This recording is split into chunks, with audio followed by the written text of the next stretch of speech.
Welcome to my channel.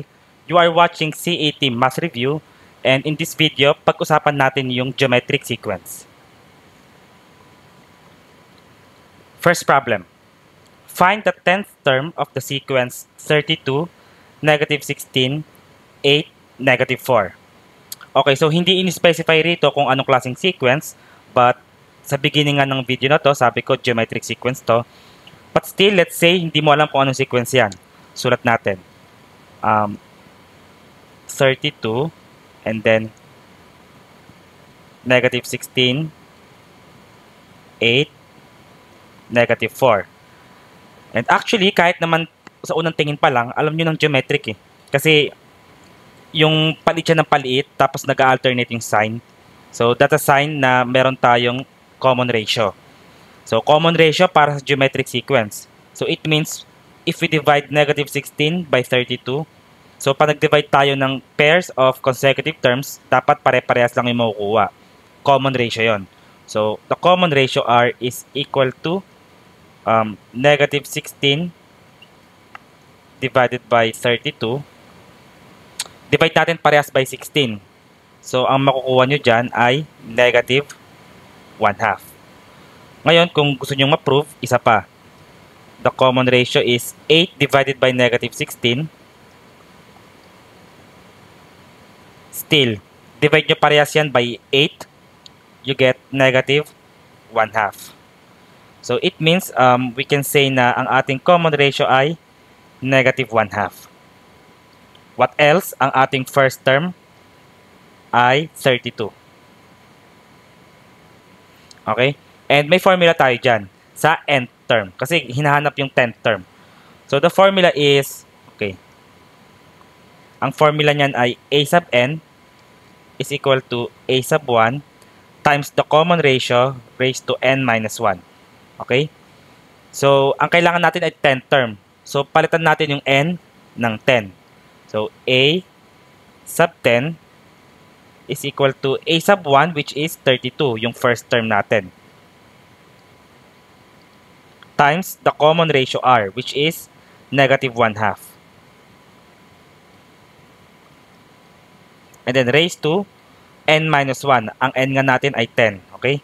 So, 10 minus 1. Simplify tayo.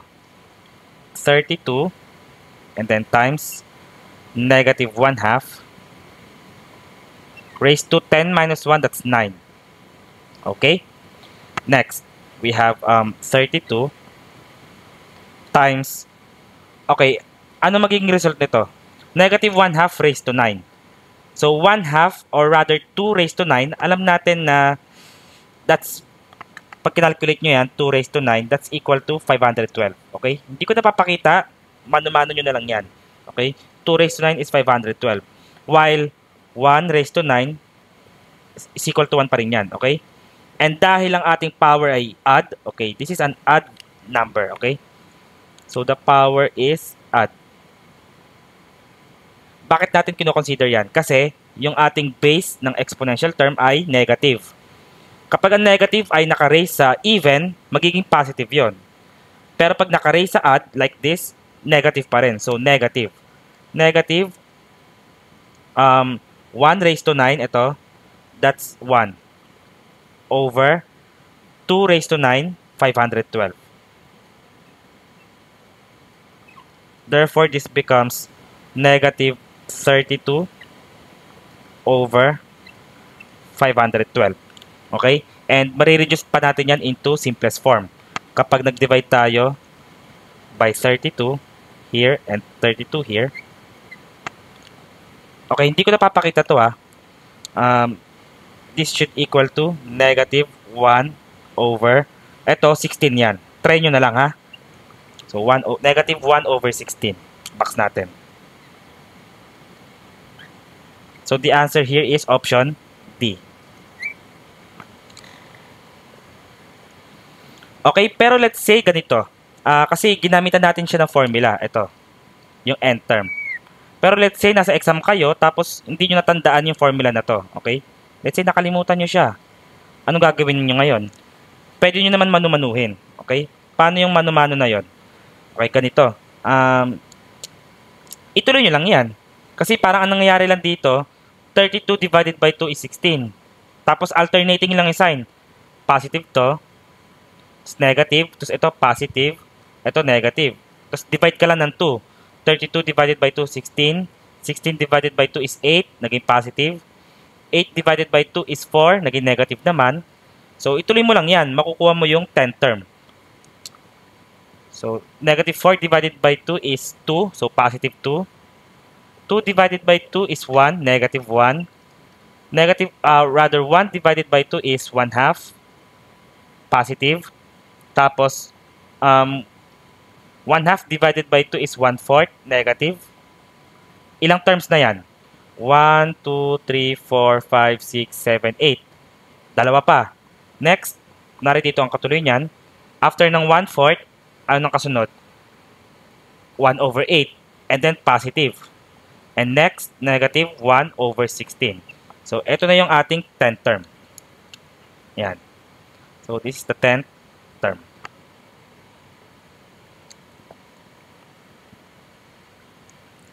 Next problem. Find the 6th term of a geometric sequence if the first term, a sub 1, is 27 and the common ratio r is 1/3. So, ito madali lang. Binigay na sa atin yung first term, a sub 1 is equal to 27. Tapos yung common ratio daw ay 1/3. Ang formula ng nth term ay a sub n is equal to a sub 1 times the common ratio raised to n minus 1. Okay? Ito yung nth term ng geometric. So, ang kailangan natin ay 6th term. So, n is equal to 6. Kailangan din natin yan. Okay? Now, let's substitute all these three variables. First, a sub n, ang n nga natin ay 6. So, a sub 6. Ito yung 6th term. Is equal to a sub 1, which is 27. Times, the common ratio is 1/3. Raised to n minus 1. So, n natin ay 6. 6 minus 1. Proceed tayo. 27 times 1/3 raised to 6 minus 1 is 5. Okay? And next, 3 raised to 5. So, that is equal to... Okay. Medyo mahirap-hirap yan, no? 3 raised to 5. Pwede nyo namang manumanuhin, pero may mas madali. Itong 27, that is 3 cube. Okay? So, 3 cube times, ito distribute natin yung powers sa numerator and denominator. So, 1 raised to 5 over 3 raised to 5. Okay? Itong 1 raised to 5 dito, wala na yan. Equal lang yan kay 1. Kasi si 1, kahit anong power niyan, equal lang yan kay 1. Okay? Next, itong si 3 raised to 3 times 1, that's 3 raised to 3 divided by 3 raised to 5. Tapos, apply lang natin yung quotient property of exponents. So, that's 3 raised to 3 minus 5. Copy the base and then 3 minus 5. So, this is equal to 3 raised to 3 minus 5, negative 2. And kapag ginamitan natin ng reciprocal rule, kasi itong term na to, 3 raised to negative 2, meron tong denominator na 1. So, ang gagawin natin para mag-positive itong exponent, baliktarin natin. Reciprocal ang tawag doon. Therefore, this is equal to 1 over 3 squared. Positive na ngayon yung ating exponent. And 3 squared is equal to 9. 3 times 3. So, 1 over 9. Ayan ulit. Itong 1 over 9, ayan na yung a sub 6. Okay? So, it means the 6th term is 1 over 9. And the answer is option A.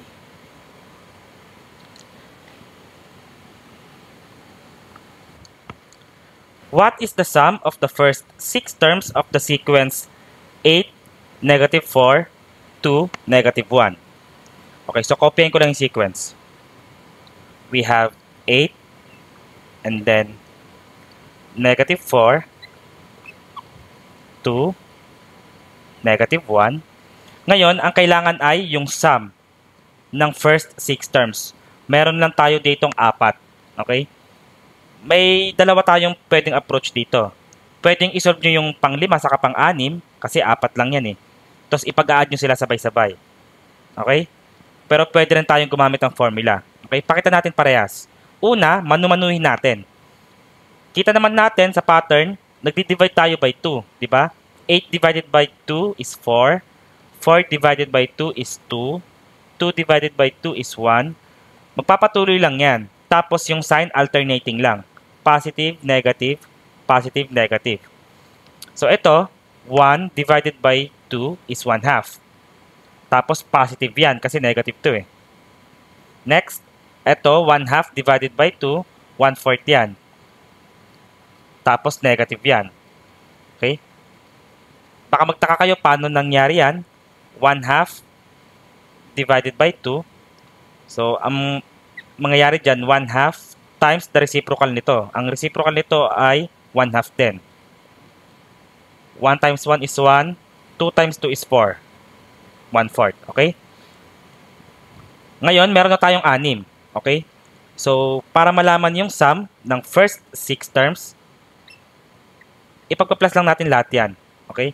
So, 8 plus negative 4 plus 2 plus negative 1 plus 1 half plus negative 1/4. So, mahaba yan, medyo madugo. Pero, ang makukuha nyo dyan, teka lang, haburin ko lang.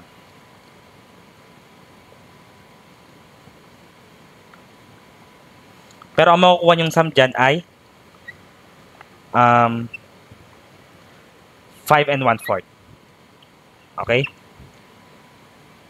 Ngayon, punta tayo sa isang method. Okay? Method 1 to. Yung isang method, gagamit tayo ng formula. So, lagyan natin ng divider.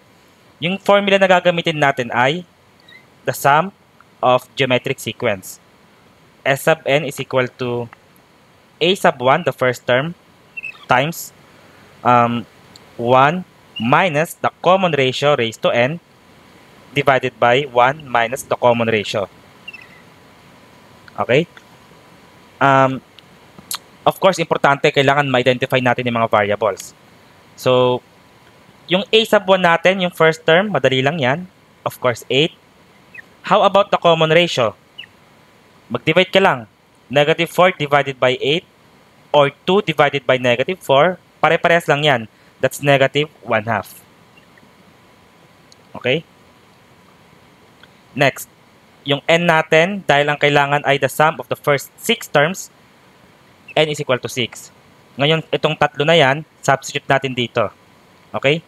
So, we have s sub n, which is 6, is equal to a sub 1, which is 8,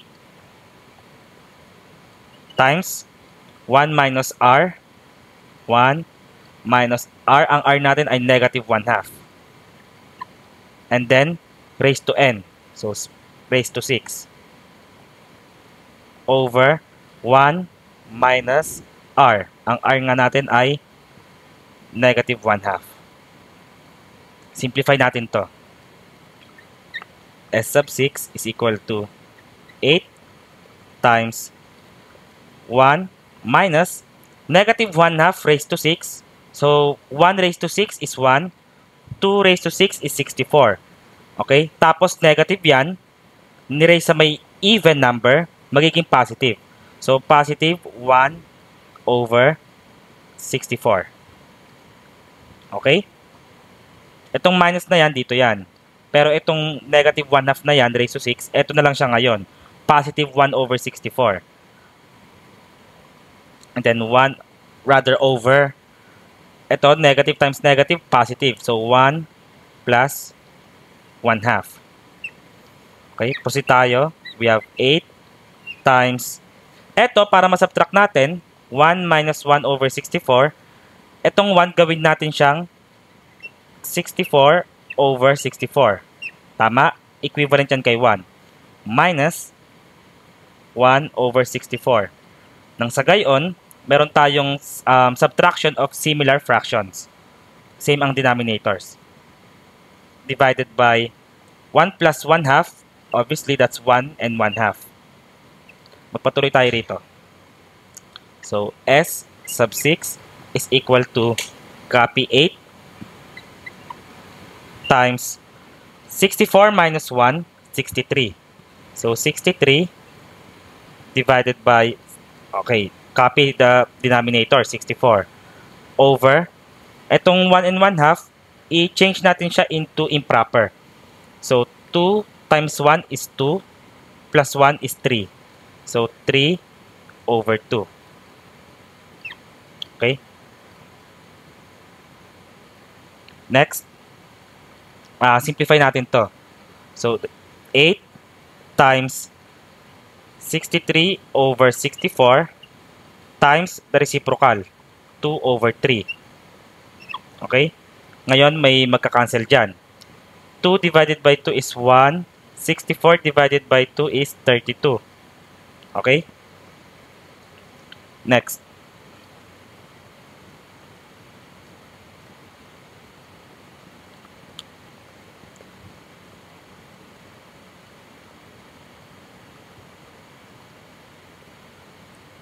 Also, 3 divided by 3 is 1.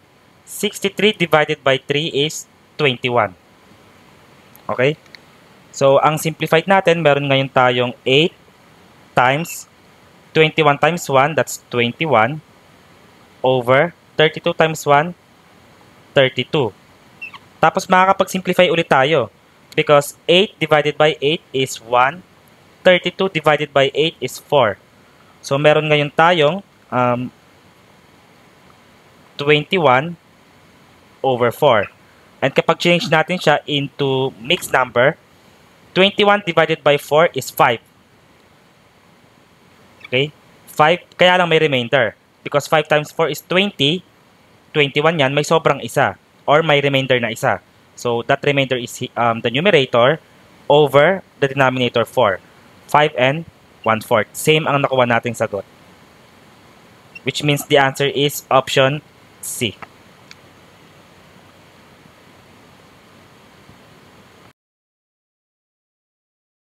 Next, what is the sum of the infinite geometric series as shown? 1, negative 1/3, 1 over 9, so on and so forth. Okay, copyahin ko lang yung series. So, meron daw tayong 1, and then negative 1/3, positive 1 over 9, dot, dot, dot. Okay, pag sinabi natin infinite, of course, as shown by the dots, hindi yan matatapos. The question is, ano to yung sum nun? Pag pinag-plus-plus natin, anong resulta? Well, possible ba yon? Hindi nga natin alam kung hanggang kailan siya eh. Paano pa natin makukuha yung sum? In this case, possible. Kasi yung common ratio natin ay negative. So, in essence, pababa na pababa yung ating terms. Until na napakaliit lang yan. So, hindi talaga natin makukuha yung exact, pero meron tayong tutumbuking value dyan. And meron tayong formula for that. The sum of the infinite geometric series. Okay, so tawagin natin yung S sub infinity is equal to the first term, A sub 1, over 1 minus the common ratio. That's it. Okay? So, dito, ang first term natin ay obviously 1. While, ano yung ating common ratio? Negative 1/3 divided by positive 1. Obviously, ang ating common ratio ay negative 1/3. So, substitute natin ito, saka ito, dito. Therefore, we have A sub 1, which is 1, divided by 1 minus R. The common ratio is negative 1/3. Okay? Next, copy 1 divided by negative times negative, magiging plus yan. So, 1 plus 1/3. Okay? Simplify pa natin. 1 can be expressed as 3 over 3 plus 1 over 3. Therefore, we have 1 over Similar fractions yan, nag-add tayo. So 3 plus 1, yung pinag-plus natin yung numerators. So that's 4 over 3. And this is equal to 1. Kasi ito yung denominator eh. So 1 divided by 4 over 3. Instead, gawin natin siyang times the reciprocal. 3 over 4. Which means, ang ating sum ay 3/4. The answer is option